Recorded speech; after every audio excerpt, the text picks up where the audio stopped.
teman-teman YouTuber ini? Ya sebenarnya kan gini kan ya, itu kan kalau bisnis ya, artinya gini, kalau memang itu bisnis, kemudian mendapatkan uang dari sana, ya kan menggunakan infrastruktur negara ya kan, satelitnya, internetnya gitu kan, ya harus ada kontribusi tentu buat negara. Jadi ya sebenarnya ya sama-sama paham lah kan, menggunakan fasilitas ya harus menyumbang kepada negara ya layak gitu kan.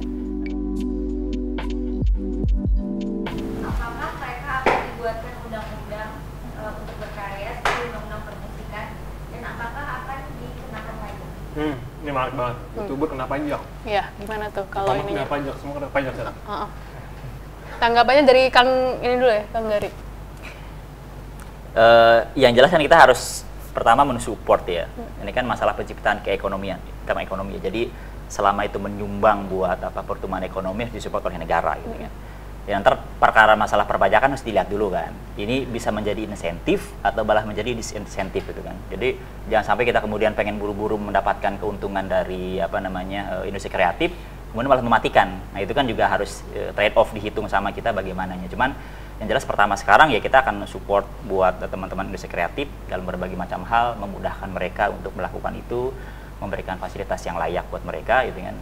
Terkait masalah macam-macam ya harus dihitung lagi ya, dilihat sekarang gimana. Yang penting kan sekarang tumbuh dulu lah gitu kan, tumbuh dulu, kemudian berkarya dulu, memberikan dampak dulu, baru divaluasi dan kemudian dilihat bagaimana hitungannya kan. Jadi fokus pertama sih ke situ dulu, seperti kita apa namanya mendorong dulu biar mereka hidup gitu kan. Tapi harus nggak sih kasih pajak teman-teman YouTuber ini? Ya sebenarnya kan gini kan ya, itu kan kalau bisnis ya, artinya gini, kalau memang itu bisnis, kemudian mendapatkan uang dari sana, ya kan menggunakan infrastruktur negara ya kan, satelitnya, internetnya gitu kan, ya harus ada kontribusi tentu buat negara. Jadi ya sebenarnya ya sama-sama paham lah kan, menggunakan fasilitas ya harus menyumbang kepada negara ya layak gitu kan. Nah kan tinggal dihitung berapa, seperti apa perlakuannya, itu yang harus dilihat ya seperti apa. Nah ini yang menurut saya sih ya fair aja sih ya kan, kalau udah dapat banyak dari YouTubers gitu kan ya harus. Kenapa enggak dia nggak nyumbang buat negara kan, yang lain juga sama kerja juga kan, jadi maksudnya biar adil ya. Iya itu sih nggak ada isu seperti itu ya. Jadi justru kan itu memperlakukan hal yang sama, dia mau offline online selama mendapatkan keuntungan dengan menggunakan fasilitas negara ya layak dong memberikan apa kontribusi kepada negara gitu. Kalau dari Mas Cakra ya, seperti apa? Kalau saya rasa sih Pak Jokowi selama ini sudah istilahnya sangat baik gitu ya terhadap pelaku UMKM dan juga e-commerce, YouTubers dan sebagainya. Karena kan sebenarnya yang dikenakan pajak itu hanya untuk perusahaan yang memperoleh profit kan. Untuk perusahaan atau startup yang mungkin masih memperoleh kerugian itu tidak dikenakan pajak sama sekali. Misalnya perusahaan itu sudah beroperasi selama 5 tahun gitu ya. Selama 5 tahun berturut-turut mengalami kerugian, itu tidak dikenakan pajak.